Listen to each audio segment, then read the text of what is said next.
Hey guys, this is Roy from Apotheca Marketing. You know that Google Universal Analytics is going away, right? So in July, you're going to be forced to use GA4, Analytics 4, and whether you like it or not. So because of that, we're going to talk about why you're also probably going to need to know BigQuery and what that can do for your analytics and why you're going to need it. Let's talk about it now. All right, so as you know, the Analytics Armageddon is going to happen in July. That's when Google Universal Analytics is going to stop recording your data. So it doesn't go away completely. They say that they're going to give you another 6 months where you can still access that historic data. And you can download it because there's no migrating it unless you have Google Analytics 360, which had an integration with BigQuery. Well, because GA4 doesn't seem to like historic data. It looks like Google's getting out of the storing your data game, at least for free. And we're going to talk about why we think that is. And because of that, you're going to need to understand tools like BigQuery or other third-party tools. The reason we say that Google's getting out of this analytics storage game is for two reasons. And it's what we've been seeing as we've been using GA4. One of the big indicators is that data retention. By default, GA4 defaults to 2 months of data retention. So what's that mean? That means that your standard reports, the dashboards and stuff that are out of the box in Google will show more than 2 months of data. So you can go back and, for a traffic report, that kind of stuff, you can see more than that. But for the Explore reports, so those reports that you create that are custom reports, those only go back 2 months by default. So if you want to take a 6-month look of trends in your data in that Explore report and you haven't changed the default setting, it's not there. Google deletes it. So it's an easy solution to solve in that you can go into your admin, you can go to your data retention, and you can change that from 2 months to 14 months. But wait, it's only 14 months. So again, it's a limited amount of data that you'll be able to use and explore. So if you want to do, a couple year trend or something like that, it's not going to be available in those custom Explore reports. So what is your option? Well, you can either download your data and save it, which nobody wants to do, or you can use a third-party connection, API, to download that data and store it into some sort of data warehouse, or you can use BigQuery. We'll talk about that a little bit more in a second. All right, so the second reason that Google's making it apparent that they're kind of pushing you to BigQuery for data storage for your analytics is for Looker Studio. And so this is the dashboarding software that used to be called Data Studio.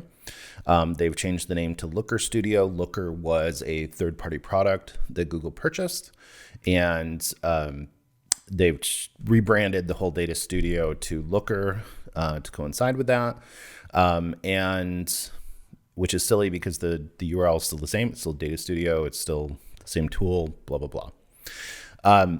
But the difference with Looker Studio now is that if you are creating GA4 dashboards, and a lot of analysts are running into this, where they're transitioning their dashboards over from Universal, or they're creating new dashboards within GA4, is that you're getting an error message. So if you go into the dashboard, if it has your typical layout of multiple graphs and data points, people are getting an error message that is showing that it's got too many connections. And so what's happening is within Looker, and Google didn't, of course, bother to tell anybody about this, but within Looker, they are limiting the amount of data connections for that report to 10. So if you have 10 different sections of your report, like different metrics and different widgets, some graphs that are connecting to GA4's API, if there are 10 of them concurrently, it will throw this error. So the solution, according to Google right now, is that you can limit the number of widgets.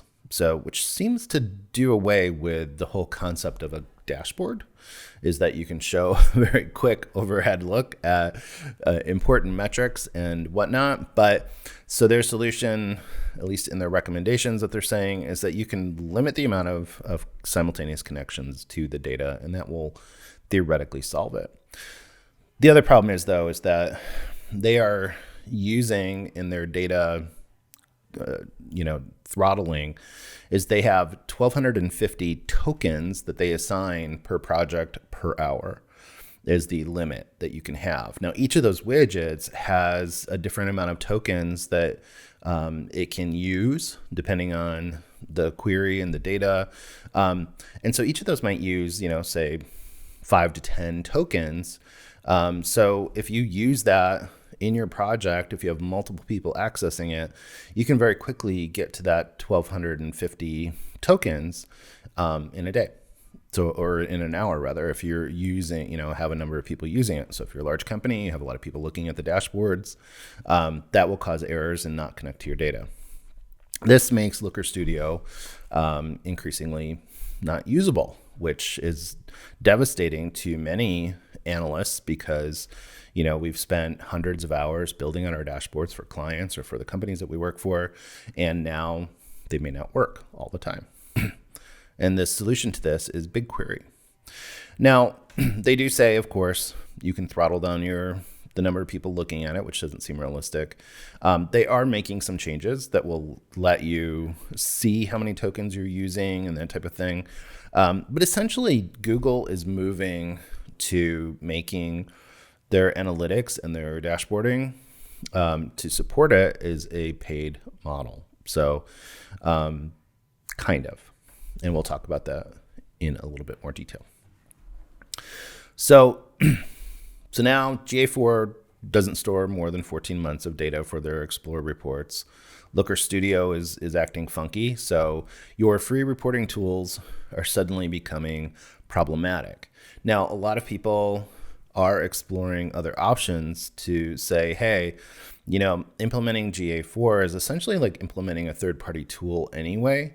So why not go look for another tool that will solve our, analytics problems and will be a easier to use tool potentially, because there is not a lot of love for GA4 right now. So people are using this opportunity to go look for other tools, Adobe Experience Cloud, the Adobe Analytics, and many, many other tools that are on the market right now are all options. But if you want to stay with Google Analytics, and there's a lot of good reason to do that, it will behoove you to look at BigQuery. So let's talk a little bit about BigQuery, how much it could potentially cost you, and how you implement it. All right, so BigQuery is Google's data warehouse tool. It's part of the Google Cloud, and you have a Sandbox account today. If you go sign up for Google Cloud, there is a test Sandbox account that you can use. BigQuery is designed for enterprise amounts of data, where you may have multiple sources of data, and you can do SQL queries to tie those together and pull results from them. And so, historically, for customers who use Google's 360 tool, which is a paid analytics tool, they had access to data to BigQuery. And that's, enabled them to crunch a lot of numbers and that type of stuff. However, Google 360 starts at about $50,000 a year. So it's not a tool for most companies. And so for small to medium sized companies, they didn't really have access to it. Now that Google is transitioning to GA4, they have made a connector to BigQuery that is essentially free for small to medium users. So it leverages the Sandbox, and you can connect that to your account and then back up all of your data into BigQuery, which will do away with that limitation of 14 months, but you have to start now. It doesn't do all of your historical data necessarily. So you want to make sure that you start, loading stuff to BigQuery as soon as possible so you don't lose that data. Because again, Google deletes it after the 14-month period if you've upgraded to 14 months in your data retention. And so you want to do this sooner than later. But the free version of BigQuery for people using GA4 will allow you to store up to 10 gigabytes of data, and it allows you to do 1 terabyte of queries each month. Now, the data is backed up on a daily basis, and you can get close to real-time data reporting for most events related, that you have exporting to BigQuery. So if you wanted to run a SQL statement or a query on that data, you can do it pretty quickly, and it will show you the most recent data. The caveat to that is that it does not do that for marketing attribution. You're going to have to wait 24 hours or so for some of the marketing, source medium kind of usage, that kind of stuff, to start showing in BigQuery. But so again, the free version allows you up to 10 gigabytes of storage and then 1 terabyte of processing data. Now, there are additional costs after that if you want to upgrade past just the sandbox, which will give you more versatility, allows you to import more data and gives you more storage, more processing terabytes. So the rate of that is about 5 cents per gigabyte of data for streaming the data from GA4. And that equates to about 600,000 Google Analytics events. So, so you can have 600,000 events during a given month. That's, keep in mind, GA4 is all event driven. So that's page views, it's clicks, it's all of the things that people might be doing on your site. The limit is 600,000. So if you have a heavily trafficked site, you may very quickly surpass that just with page views. And not to mention all of the other events that can happen, like purchases and add to cart and all of those types of things. Like I said, the processing, you can do queries up to 1 terabyte.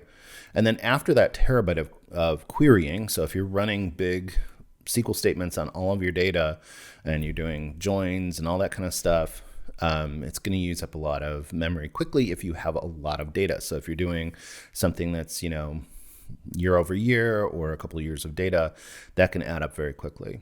So after that first terabyte of queries, it's $5 per terabyte per month after that. So for most companies, this is going to be essentially free still, but you have to go to the hassle of setting up a Google Cloud account. If you think you're going to go over the data restrictions, you should need to add a credit card to that. And then, you can pay by month as needed, or there are flat tiers as well. But again, for most small companies particularly, you only probably will need the sandbox, the free version, but you just have to set it up.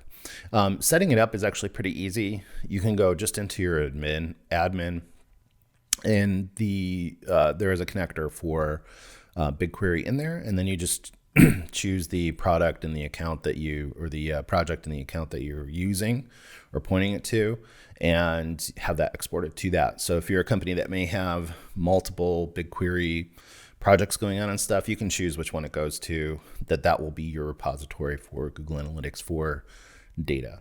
So connecting it is actually pretty easy. It's, for some people it may seem a little bit overwhelming, but it shouldn't be too bad.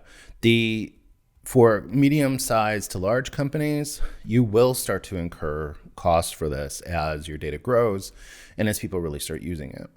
Now, this all seems overwhelming, but again, if you want to have historic data beyond a certain period of time, if you want those Data Studio or the Looker Studio now reports to work correctly, this is something you're going to have to do. Unless, again, you look at a third-party solution where you can export your data to another data warehouse or another solution, or do it manually. Now, there are a lot of benefits to BigQuery. If you are familiar with SQL, if you know how to do SQL statements or have people on your team that know how to do this, you can get a lot of very fast and efficient reporting out of this rather than having to try to do large queries in spreadsheets like Google Sheets or Excel, particularly for reports that are very large. So if you have ever used Excel or Google Sheets for something over 10 or 50,000 rows, you know that it can time out or it becomes very slow and you run into memory issues on your computer. Or if it's Google Sheets, sometimes it just doesn't work very well over a certain number of rows, especially if you're doing, any kind of sophisticated querying or pivot tables or anything like that. Once you get above 10,000 rows in Google Sheets, it really starts to slow down. This is an area where in BigQuery you can upload these files directly to BigQuery and do SQL statements on the data, and it's very fast. Similarly, you can integrate your CRM data or your ERP data. So you can start to do very sophisticated lifetime value research and reports on your customer data. You can really start to dig into product data and sales or whatever that might take more sophisticated number crunching than would be typically available or easy to do in a spreadsheet, especially for large amounts of data. And obviously, now that you can integrate your GA4 data, match that up with your CRM, it gives you a whole nother world of insight into what your customers are doing, where they're coming from, their value, the value of your marketing programs. So I think personally that, when Google rolls out new functions, it can sometimes be very clunky, especially when they don't communicate it, like what happened with Looker Studio and dashboards just suddenly not working and very little public information coming from Google. That's incredibly frustrating to users, especially when you're working with clients or executives and suddenly the data is not there, it's not working, and you don't know why. So that is a huge communication miss from Google, but it's not something that should be surprising for people that have used some other Google tools that unfortunately sometimes this happens. Now, that said, there's a lot of benefits to using these tools, and there's a lot of benefits to still a lot of this functionality being free, which, similar tools and similar functionality is a lot more expensive if you're going to pay for it. So, like an Adobe Analytics is not inexpensive and is probably out of the scope for most small companies, many medium-sized companies. You're really looking at large to enterprise companies that can afford those types of tools. So, the annoyance factor of having to do this, you should weigh with the cost benefit factor. But there are benefits to BigQuery if you have the wherewithal to learn SQL, or if you know SQL already. There's a lot of benefits to it. And so a lot of people don't realize that it is now available with GA4 and is relatively easy to implement. So if you've used BigQuery and you have insights into what you can do with it, leave that in the comments. We'd love to hear more about that. Hopefully this was helpful for you. We're going to be looking a little bit more in depth into BigQuery and showing some examples and how to set it up and how-tos and that type of thing. But if you have questions related to your GA4 implementation, you can go ahead and ask us. We're happy to help you with those questions. And if you're interested in integrating BigQuery or using GA4 in your reporting, let us know. We can help you with that as well. So as always, leave comments, and we'd love it if you would like the video if it was helpful for you, and go ahead and subscribe, and we will talk to you soon.